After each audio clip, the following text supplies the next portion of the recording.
Hey everyone, Eggman here with another video, and today we have a top 16 breakdown for the CoreTCG Webcam Regionals that happened this weekend. It was 192 players on Webcam, and it was live streamed thanks to Aandroidd and Danny Wynn. So the links to the parts of the VOD for Twitch are right here on the website. Website's also linked in the description that has all of the deck list that we need. It is on my website, Eggman Events, so make sure to check that out. Let me know if you guys have any questions on this, but it should be a pretty good resource for not only this event, but all the other ones that I cover for the Dragon Ball Super card game. So anyways, going into this specific breakdown itself, we do have 3 Gammas that made into top 16, 3 Red Sins, 3 of the new Aandroidd 21s, 2 of the Son Gokus and Vegeta SS4s, 1 of Aandroidd 16, 1 Soul Striker, 1 TrunksGeta, 1 Golden Frieza, as well as 1 of the Expert Deck 21 right here. And kind of this is probably a little bit of an oversimplification, but we've had this meta for a couple weeks now, and we're pretty much like the divided between pretty much like Aandroidd, like blue-green Aandroids, with it being like the Gamma decks, with it being the Aandroidd 21 from the new one, and the Expert deck. We also have Aandroidd 16 sneaking on in here. We have aggressive red decks, so pretty much the ones from BT18, so Red Sin, as well as SS4 Gogeta. And then a couple of yellow decks. Usually the leaders that we see rotate around are Golden Frieza, TrunksGeta, and sometimes like a Goku Reboot there. And we do have some Soul Strikers, showing up every once in a while in just some generic blue decks. But, with Crimson being out of the meta, I don't really feel like any of the leaders that people thought were going to be, the replacement to Crimson have really kind of shown up, which is really interesting. Again, Soul Striker's always really compared to it, and did top for this one as well. So we will be looking at that list. But again, mostly just the idea of blue-green Aandroids and red aggro being a really, really strong part of what this meta looks like right now. So we're going to go over the top placing list for each one of these leaders, starting off with our first place list here, and it is Jared Lopez's first place Gamma. And we do know Jared to be running a lot of these blue-green Aandroidd cards in general.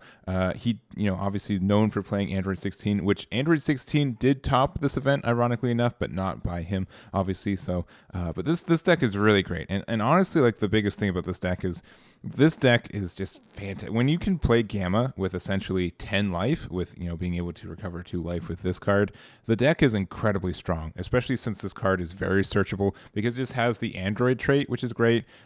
This deck, I feel, is just really, really consistent for what it is. And honestly, like, we didn't really have a secret rare for this deck for a long time, even though it's been out for almost a year at this point. The secret rare was Hatch, and then, we had some people playing Gohan and just kind of everything else with it. But man, this is such a good secret rare for the deck. You get so much value from this, from all the recursion and everything else with it, and it just gets very consistent because of it as well. So I don't have a lot to say about Gamma right now. It's been pretty understood. We get a little bit of tech every couple, every little bit. So obviously, like, Aandroidd 17 is good. The Aandroidd 21 full power counter is great too, especially since we do get 3 energy back every turn. And this is a blue-green card we can put into our energy for free since we already blue Aandroidd cards. So that's great too. So counter attack, you get to play this card. When it's played, choose up to one of your opponent's bad cards, ignoring barrier, place it in the drop.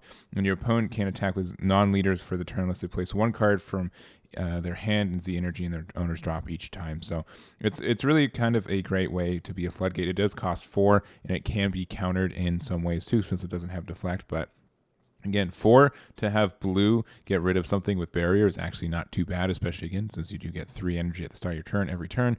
And again, it's not too bad there. So a nice little add for the deck. And then deciding to run the hit just for, I think, the constant card draw instead of the Z energy, not looking like they need that as much. And it's kind of like the generic other. I don't know. Side decks are looking so similar a lot of days. You run pretty much like a lot of the black counter cards. So like CoreTCG's a good one. Black Smoke Dragon, Meki's great too. And then some of the like more of the blue cards, like killing the cunning cards, are very good there too. So not much more to say. Congrats to Jared for their finish there. I'm pretty sure.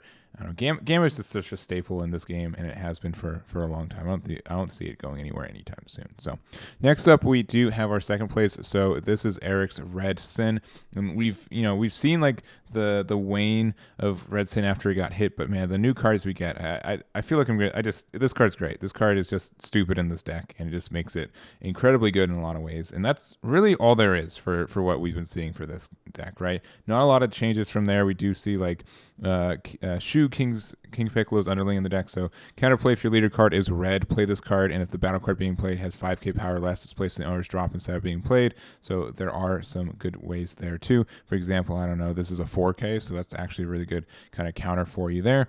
Also Trunks, just to be able to get a double strike, and we do see have it like with Kaba in some other builds with this too. Just the idea that you can use a card to take cards from your own life and add some pressure for double strike is a really good I think game plan for this deck. But it's been generally looking like this for essentially the release of BT20, or more importantly the release of both the Sin Shenron and Sun Gohan in the meta in general. There also is like the Super Saiyan Broly promo that some decks are running. I don't know if it is a little bit expensive too, and it's not incredibly great for compared to what also you can run in this deck. But man, it's such a good card in this deck, and I do like all the specific counters. I actually think this Shu is actually a pretty strong card if you're able to leave one open a lot, and since you are running Red Sin, you do have a lot of times when you just do have like a lot of just one turn plays or one energy plays for your turn. So being able to get around a floodgate with this, I think, is very strong as well. But no, Red Sin's really great. It's in this meta right now. Again, if you have 4 of these Gohans, you just make this deck and you do very, very well with it because it just does everything you need it to do. Again, double strike for 1, counterplay for 1, blocker for 1. Like there's no bad side about this card. It's incredibly. Why is it not a 5-star? Well, we've got to put it right there. Bam, 5-star, easy there. Rank that up there. So, congratulations to Erik for their finish there. We did get quite a couple of Red Sins in this top, and I don't expect this deck to stop topping again unless another card from it gets banned and hit. So anyways, congrats to Erik. And next up we have Emanuel with SS4, Goku, and Vegeta. And man, if I didn't have anything, a lot to say about these other 2 decks, I really don't have anything much to say about SS4, Goku, and Vegeta. We've been seeing this deck top for over, since release. So 2 sets ago, it's still pretty much the same amount of strength. It did get a couple cards hit from it, but man, I don't really know what to say about this deck. It's just, I feel like most of these builds are very similar. Obviously, you can also take advantage of the SS Sun Gohan. Obviously, not as easy as Sin, but still can. It's just a really, really good card. Like for each card in your Z Energy, each Z Energy in the cost of your Z battle cards reduces by 1, but also for each card in your Z Energy, reduce the energy cost of this card in your hand by 1. So if you have 3 Z Energy, which is also, I don't know, like pretty much what most of your awakening condition is for this deck, which it just means like for the remainder of this game, you just have this 1 drop as well that you can, cycle. It's a Red Saiyan, which is great, and just everything else that goes with it, man. Red's still in a great spot. Red's a really good aggro color right now, and it's not going to stop topping, I think, until something happens there. So not much more to say. Just congratulations to Emanuel for their top there. Next up we have this is Kevin Martinez's top 8 Aandroidd 16, and I've been talking to Jared too a little bit. He is local for me here in Arizona, and he's like, man, I really like to play Aandroidd 16, but it feels like you're in a bad spot with only having Majin Buu to 1. I think this is probably one of the decks that got hit the most with the idea of Majin Buu at 1. You get a lot of defense properties for it, and you just got a lot of recursion for it, especially since like you don't really get as much energy on tap with Aandroidd 16. A free 1 every turn is great, but looks like he's relying more on the Raditz Giant Force, which years ago, a year and a half ago, I think. I remember when I first played Jared as Aandroidd, when he was playing Aandroidd 16, he was playing this Raditz, and man, this is such a good card and obnoxious thing in its own right. So blocker, 3 energy. When this card activates blocker, switch to active mode, and then also activate main for 1, draw 1 card, and at the end of the turn switch this card to active mode. So being able to get some draw and some cycle, it's obviously not as good as the Majin Buu, but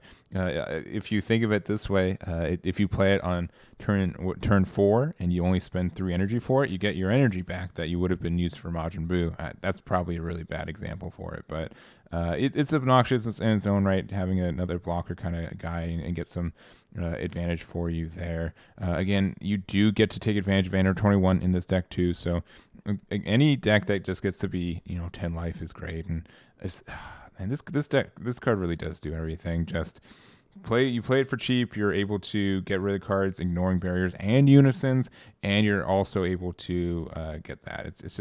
You're in a really good spot with this card. Other than that, just kind of the generic Aandroidd 16 stuff that we're used to. Just a lot of the blue-green cards that you're able to put in your energy for free. You're able to use some counter or combos for free to be able to use your plays, and and just be really obnoxious and kind of hard for your opponent to play around 100%, which is really nice. Just since you have all of your resources available to you and you're really flexible in what cards you want to use and stuff. So, anyways, congratulations to Kevin for their finish there. Next up, we have Markus Kantarci's top 8 Soul Striker. And when I was looking at this deck and putting into the deck plan, I'm like, there are a whole lot of 1-ofs, and you guys can probably see it as well. There's a whole lot of 1-ofs, so I'm pretty sure he's going to be making a video for with Crossroads, so make sure to check that out. He's going to be way better than I, explaining all his individual 1-ofs and such, but I'm going to take a crack at a couple of them, and again, running Soul Striker using some, again, like one of each one of these cards, right? Look just how many 1-ofs, how personalized this deck list is in a lot of ways. But looking at it in general, using the Super Saiyan 3 Gogeta Super Warrior Evolution, so there are some kind of combos with this card, and it's a pretty good unison still for what it is, a 20k dual attack on a unison. But if your leader card is a Blue Saiyan and you have a Blue Saiyan card in rest mode, your leader's cards, you don't take damage with your leader, which is great.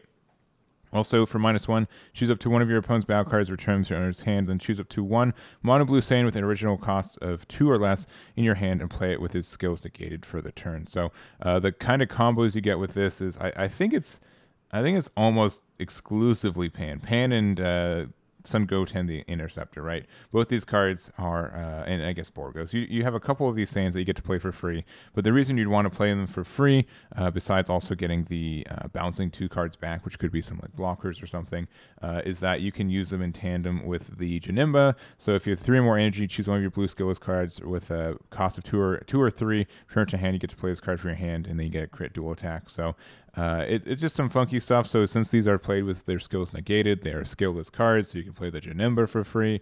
So that's kind of neat there. We're playing the Son Goku and Vegeta in Mortal Rivalry.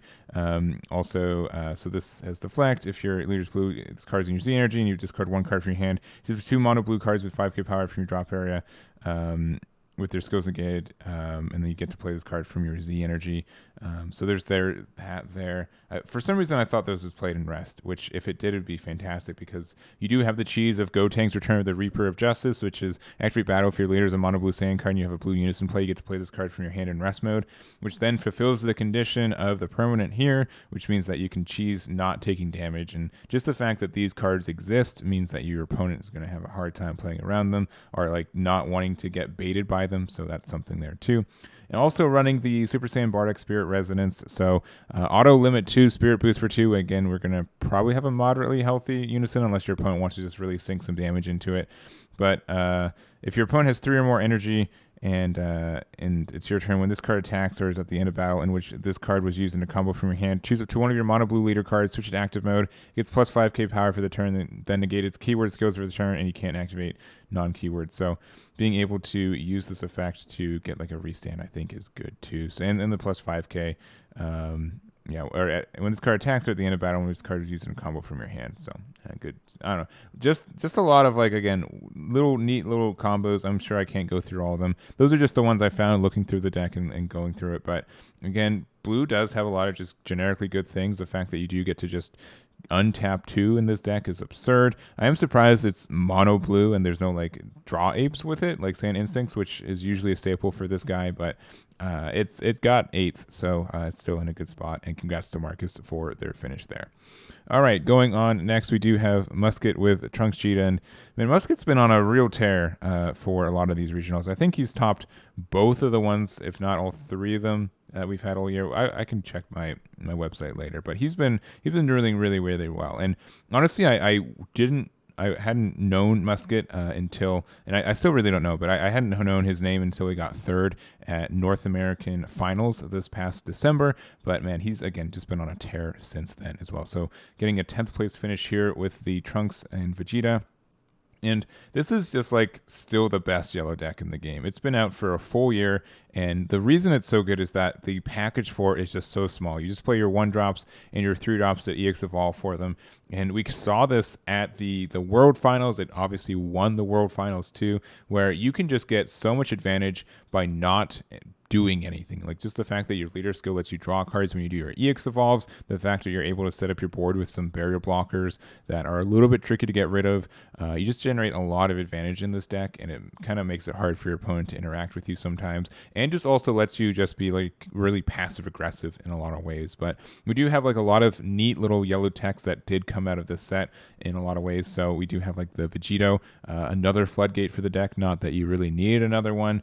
I think 3 is probably the good number. I think Mecha Frieza still is better for what you're doing, but this is just like another alternative card there. You also have Super Saiyan, Son Goku, and Vegeta, where you're able to just play this for 1 and have a double strike 20k because you have a Vegeta in your name, so you're fine there.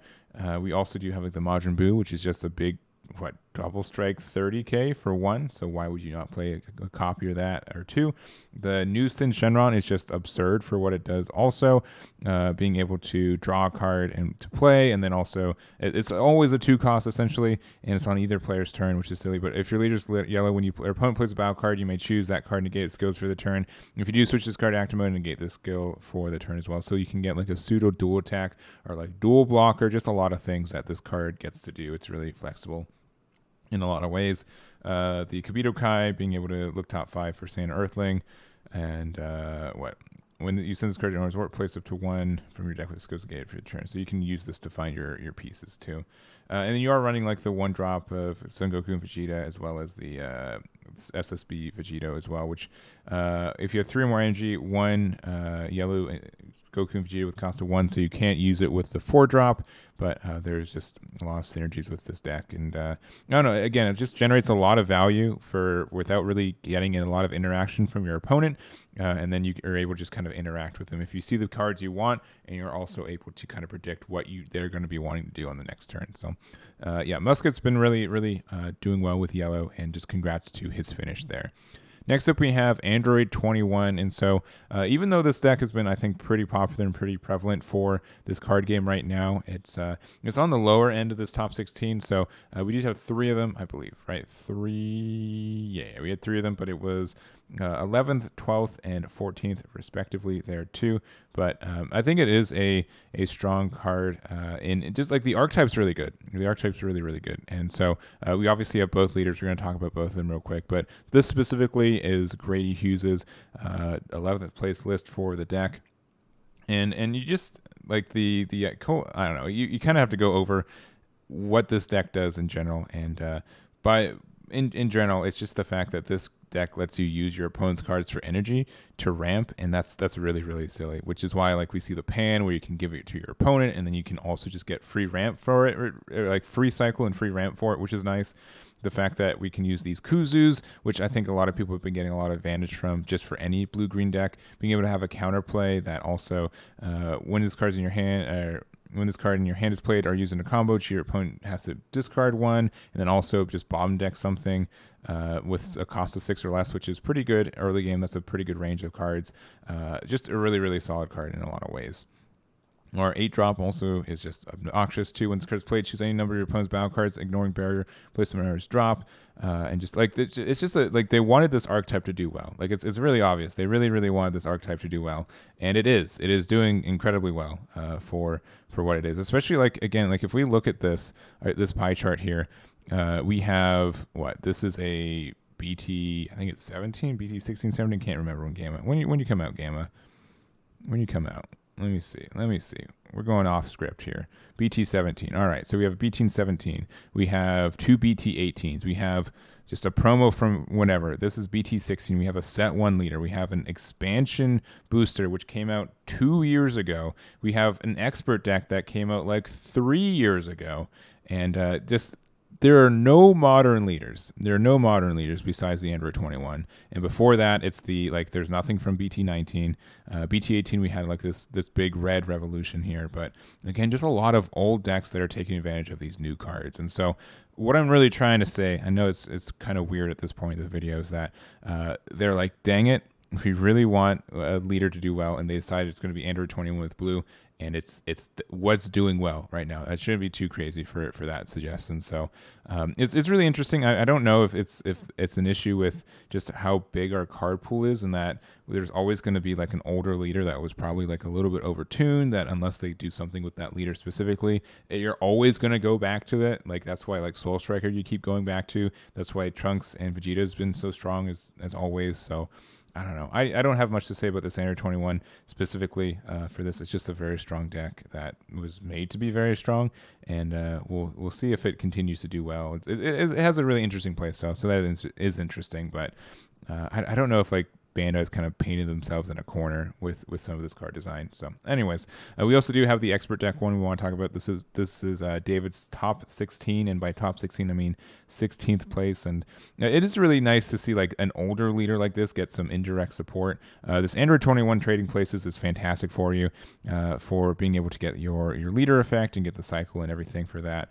Using the Zamasu unison as well, since whenever your card is in your energy is placed in your drop area, you get to draw one, switch this card to active mode, which was supposed to be probably used for a different Zamasu effect, but man, Aandroidd 21 can use it, so what are you explaining for? Like, why are you complaining? It's a good card for that, and it's a blocker, and that's really it. But just the fact that you get to draw every turn, and it's kind of obnoxious to get through.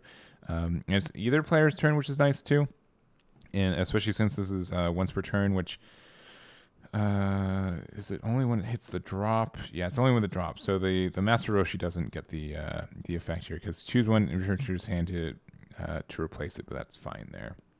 Also running this Piccolo is kind of new for you here too, being able to be a blue-green arrival, crit blocker, and then once card's played, you get to draw a card, then choose up to one of your opponent's battle cards, and it can't activate blocker or attack for the turn, which is kind of neat for a stun card, and then you get to switch it to active mode at the end of your turn.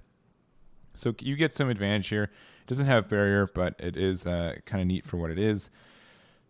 I think that's really all I want to talk about. We do have like our big Super 17, which you can use to go into Aandroidd 21s, get some burn damage if you get long enough into the game. I'm not sure how often that is used, or just the fact that this is what you don't have energy exhaust with this card, so that's probably the good thing for it. But again, interesting deck, and I'm happy. It's really like the fact that it can run the secret rare, I think, is the only reason that it's actually viable. Like, this is such a good card in this deck still, and the fact that again it is searchable in a lot of ways. So I don't know. They've just been giving a lot of stuff to blue in general.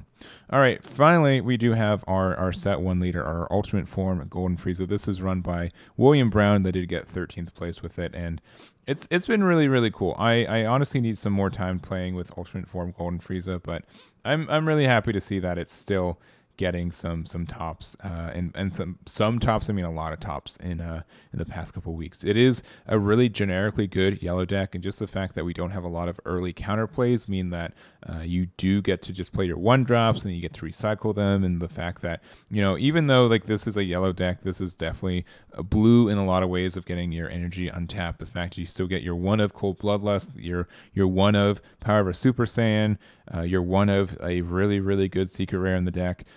You are running a couple versions of Shenron. I'm not sure, like for some of these promos too, you do have to ask yourself, is this the exact ratio they want to run, or if this is a card that they just couldn't get a fourth copy of. I'm pretty sure like 3 is a really good number for the Shenron, but you do have to just consider that too, and some of these cards are probably a little bit tricky for you to get, and so you do have to consider that. But yeah, we do get some advantage there. The fact that we have this Super Saiyan 3 Son Goku universe at stake. So when this card attacks, you get to choose one.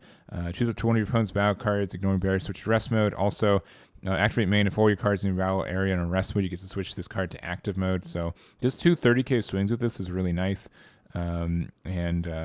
Also, I think you can do cheats. Let me make sure before I say this. So you get to play this, and if a yellow extra is in your battle, you get to draw 1, which I don't think we would have a yellow extra. No, we wouldn't have that, but we do get a 30k for this.